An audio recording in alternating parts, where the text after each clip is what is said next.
ఆలోచన చేసుకోవాలి. చంద్రారెడ్డి గారు ఉన్నారు ఇప్పుడు జేఏసీ కన్వీనర్ గా. సో ఇప్పుడు అయితే మేడం ఇది ఏమైతుందంటే బట్టి విక్రమార్క గారు అంత బెట్టి చేయడానికి ఒక కారణం చెప్తా ఉన్నారు. ఏంటిదంటే వీళ్ళంతా ప్రతిపక్షం ఉసిగొల్పితే వస్తుర్రని. వాస్తవానికి మేము ప్రతిపక్షం దగ్గరికి పోలే, పాలకపక్షం దగ్గరికి పోలే. కానీ ప్రతి ఎమ్మెల్యేకు మేము మెమోరాండం ఇచ్చినాం, ప్రతి మంత్రికి మెమోరాండం ఇచ్చినాం, ఎంపీకి ఇచ్చినాం, ఎమ్మెల్సీకి ఇచ్చినాం. ఇచ్చిన క్రమంలో జీవన్ రెడ్డి గారు కాంగ్రెస్ ఎమ్మెల్సీ ఆయన మాట్లాడిండు, రాజ్ ఠాకూర్ గారు ఆయన మాట్లాడిన వాళ్ళల్లో ఎక్కువ మంది కూడా కాంగ్రెస్ ఎమ్మెల్యేలు ఉన్నారండి.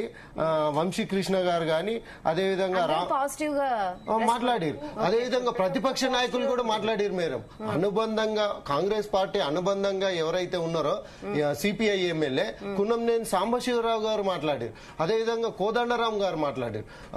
అదేవిధంగా మన తీన్మార్ మల్లన్న గారు మాట్లాడారు.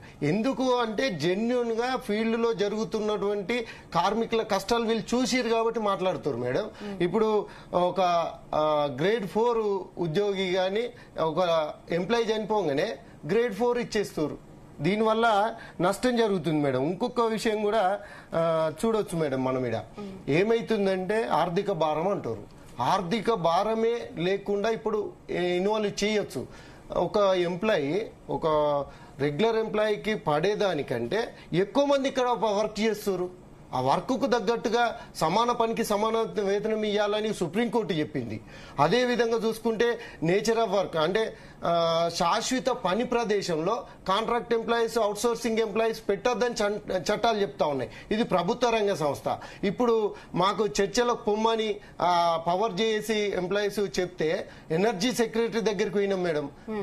పోతే ఆయన ఏం మాట్లాడుతుండంటే ఐఏఎస్ ఆఫీసర్ ఆయన సార్ ఏం మాట్లాడుతుండంటే మీరు అందరు సమ్మె చేస్తారు, మీరు అందరినీ టర్మినేషన్ చేసేసినాం, మీతో మాకు సంబంధం లేదు, నేను కాంట్రాక్ట్ ఎంప్లాయీస్ ఎంగేజ్ చేసుకుంటా అంటుండు.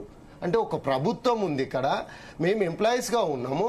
ఇక్కడ అట్టడుగు కార్మిక వర్గానికి ఇప్పుడు ప్రభుత్వం అమలు చేస్తున్న ప్రతి పథకాన్ని ఎలక్ట్రిసిటీలో గృహజ్యోతి ఉంది మేడం. గృహజ్యోతి అమలు చేయడానికి ఇంటింటికి మేము పోయి సర్వీస్ చేస్తూ ఉంటాం. రెప్పపాటు కరెంటు పోకుండా పనిచేస్తుంది కింది స్థాయిలో ఆర్టిజన్ ఉద్యోగులు. అదే విధంగా చూసుకుంటే పీసీఐ కార్మికులు మేడం. మరి ఘోరం ఏంటంటే గృహజ్యోతి వచ్చినాక బిల్ కలెక్టర్స్ అని ఉంటారు, స్లిప్ జింపితేనే వాళ్ళకి డబ్బులు వస్తాయి. అట్లాంటి వారికి 1000 రూపాయలు వస్తున్నాయి. ఈ విద్యుత్ సంస్థలలో లక్షల జీతాలని కాడ 1000 రూపాయలతో 2000 పనిచేసే వాళ్ళు ఉన్నారు. ఇంకా పోల్ టు పోల్ వర్కర్లు అన్మాన్డ్ వర్కర్స్ అని 1656 మంది ఉన్నారు మేడం. అందులో దాదాపు 200 మంది.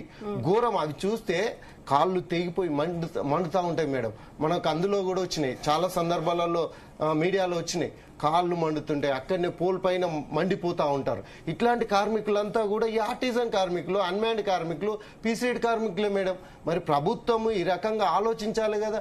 ఇంకొకటి మేడం, మాది నో లాస్ నో ప్రాపర్టీకి సంబంధించినటువంటి డిపార్ట్మెంటు. ఇందులో ఎంప్లాయీస్ ఇంపార్టెంట్. 1,80,000 సర్వీసులు ఉన్నాయి మేడం. సర్వీసులకు తగ్గట్టు ఎంప్లాయీస్ లేరు.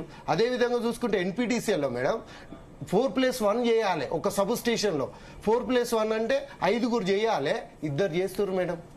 2 చేస్తే షరీఫ్ 15 రోజుల డ్యూటీస్ వస్తాయి. 15 రోజులు అంటే 3 షిఫ్టులు చేయాలి. 3 షిఫ్టులు అంటే 15 3 45. ఒక నెల 15 రోజుల డ్యూటీలు చేస్తున్నాం.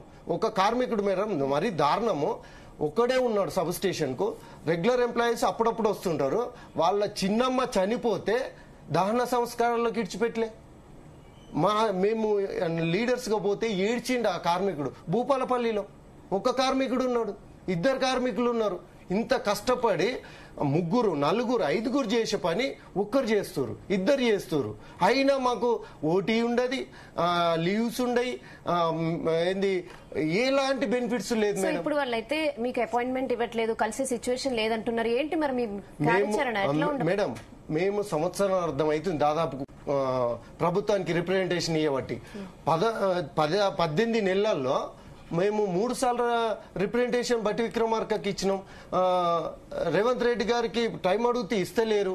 ఒకసారి పిఏకి చెప్పిండు బట్టి విక్రమార్క గారు వీళ్ళకి టైం ఇయ్యని. 5 సార్లు వేయినాం మేడం పిఏ తాడికి. Sir busy. మేము ఆ సెక్రటేరియట్ పోవడమే కష్టము. 5 సార్లు ఆ స్లిప్ రాసి తీసుకొని మేము 5 గంటల తర్వాత 4 గంటల తర్వాత పోతే 5 సార్లు పట్టుకు వచ్చినాం మేడం.